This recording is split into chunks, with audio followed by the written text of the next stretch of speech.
let's talk about episode 2. So, I only have like 3 or 4 things that I want to discuss here. I don't think there was too many different things happening, like too many big things that happened. I think there were a lot of like particular scenes that were very long, and I really liked that. Like there were huge chunks of the episode that were just one after the other, one after the other. And I really liked how they were just like long scenes of the same piece of the story being portrayed at once. There wasn't like shifting between two separate stories like it was in the first episode as much. So yeah, there isn't really much in terms of the different things that I want to talk about, but I do have 3 particular things that I want to talk about. So first is the Flag Smashers fight, right? So this fight scene, I think that this was a very good way to show that Bucky is not going to be able to handle this on his own, right? Because the original idea was there was maybe one super soldier. Also, before the fight even started, we had a fun scene where what's his name? Where Sam called Bucky White Panther. And that was a funny joke, and then also Bucky replying that his actual name in Wakanda was White Wolf. I really liked that. It was just a fun, lighthearted moment between the two, and I really love their comedy, their chemistry with one another. It really feels like they love to poke jabs at one another, and it's really fun. That being said, the fight itself, I think that it was very cool to see that Bucky is actually being overpowered here by a couple of other super soldiers, and Sam as well was of course being overpowered. I mean, of the two, I would say that the Winter Soldier is probably a more capable fighter just because he's been at it a lot longer. But I was actually surprised a bit that Bucky was overpowered as quickly as he was because of how much experience he should have. He's been an assassin for 90 years, right? And I don't know, maybe it's because he wasn't trying to kill anyone, like maybe that's part of it, like that wasn't something that he was attempting to do, but it just felt like he was like a bit weaker than I would have anticipated. At least like stop a couple of people before getting completely overpowered. But I don't know, that's just my opinion. I think that part of that is because, they're going to have more fights later on. They need to push the story forward and have a formidable enemy, right? But I do think that that was one thing that I was like, that's interesting. I feel like he would have been able to hold himself up a little bit more because at most these people have like 5 or 6 years of experience, right? Maybe during the blip, that's when they became super soldiers, right? But they seemed a lot more to have a lot more physical fighting prowess than I would have expected against James Bucky Barnes, right? And especially because he was a Howling Commando. He was one of the top soldiers in World War II, so at least from the U.S. side, right? Um, that's just my opinion. I think that that was a little bit weird, but what I loved with this scene was it also set up a reason for U.S. Agent. I'm never going to call him Captain America, just saying. I'm calling him U.S. Agent. He drops in and starts helping out, right? The moment that I really liked after he showed up was actually 2 things, and they were both with the shield. The first was when U.S. Agent throws the shield and Bucky catches it and passes it, and he just grabs it back and keeps going. Right, I really liked that because it was a nod to how like Bucky can just grab the shield when he wants. Right, I thought that was very cool. Not only that, you have Sam, right? You have Sam fighting and that whole thing as well. Like Sam's also like holding his own and everything. But what I find funny is like the only super soldier was actually doing pretty bad in this fight. And I said that a second ago, but he ended up being underneath the truck for like towards the end of it. And I think maybe it's also because they were targeting him for being as powerful as he was. But the other scene that I really enjoyed with the shield was that when his partner, when U.S. Agent's partner, whose name I don't know, um, fell off the truck, U.S. Agent throws his shield to catch him. I thought that was very cool. That was a creative way to protect your partner, and it kind of shows the character of the guy as well during the fight. The two things like to end the fight that were just really funny to me. One was how Falcon saves Winter Soldier, and how they just land on top of one another and just like get off me. That was just really funny. And then the other thing was that U.S. agent climbs back on top of the truck, and he's like, "All right." He says something like heroic sounding, and then gets immediately thrown off the bus or the truck. Like he just gets his butt beat. And it's really funny because, I mean, first off, as viewers, we don't want him to succeed because he's not a character that we want to be around to begin with. We want Falcon to hold the shield, or like we want Falcon and Bucky to collectively hold the shield. We don't want anyone else to even touch that thing, right?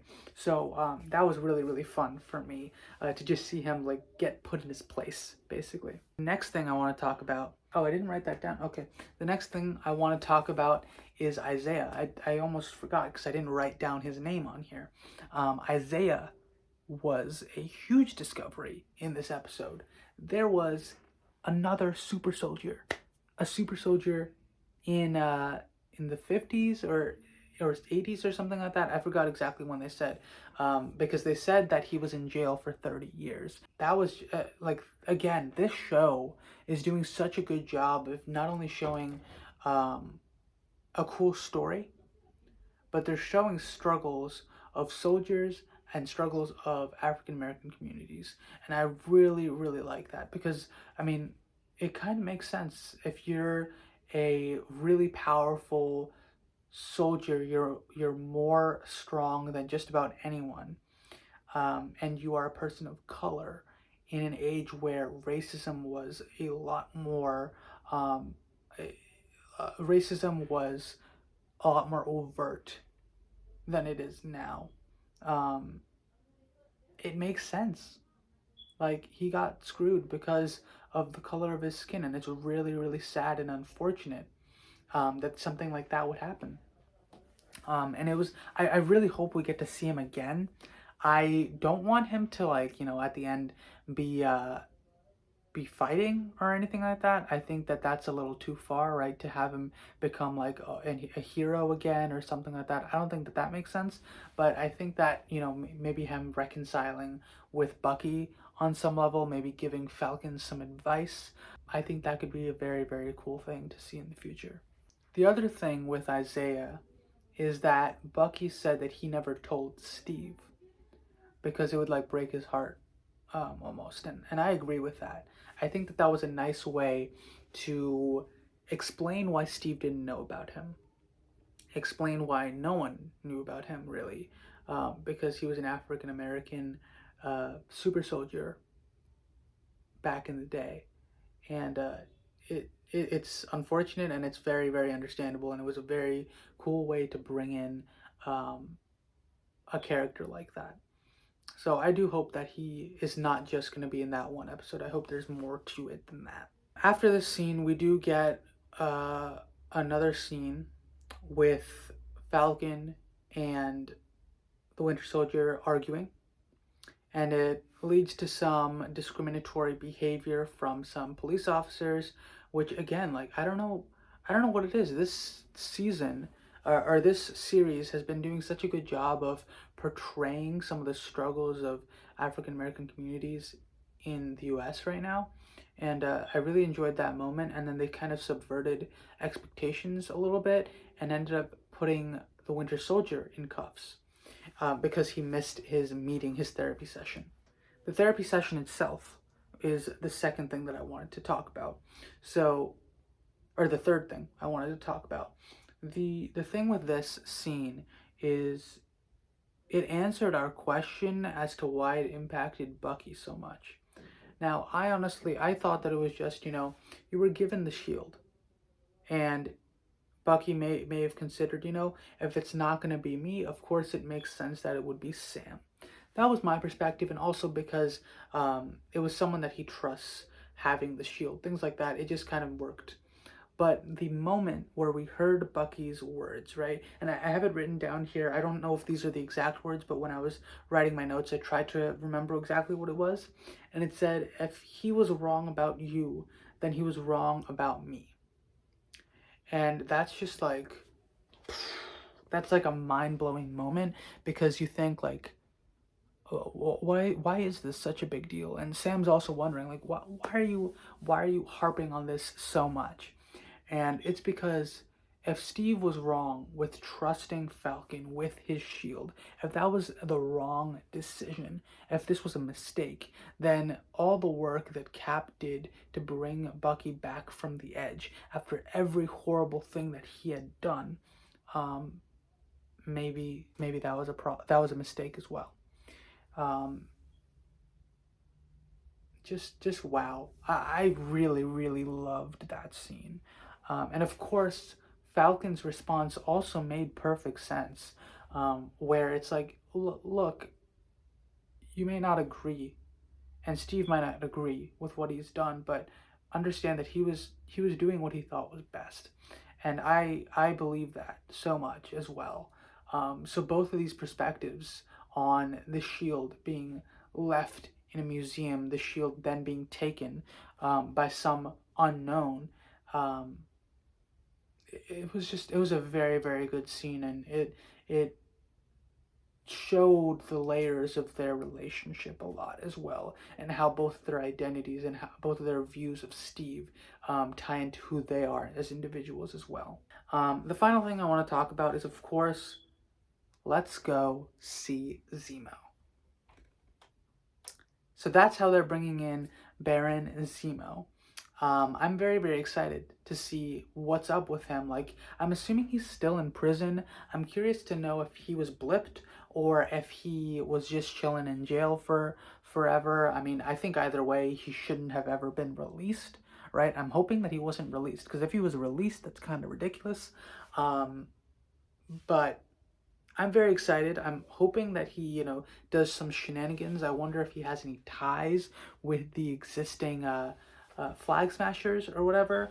I don't know. We'll see. I'm very curious to see how big of a role he has. Is it just going to be like 1 or 2 episodes, or is he going to be for the next 4 episodes a huge part of the story?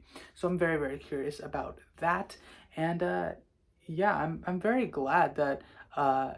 I'm very interested in the fact that they're the ones that brought up bringing him in to the fold and talking to him and seeing if he can help with his current situation. So I'm very curious to see what happens in episode 3. Let me know your thoughts in the comments below on this video. Did you enjoy it? Do you have anything else that you want me to talk about for this season? What were your thoughts on this episode as well? I'm very curious about that.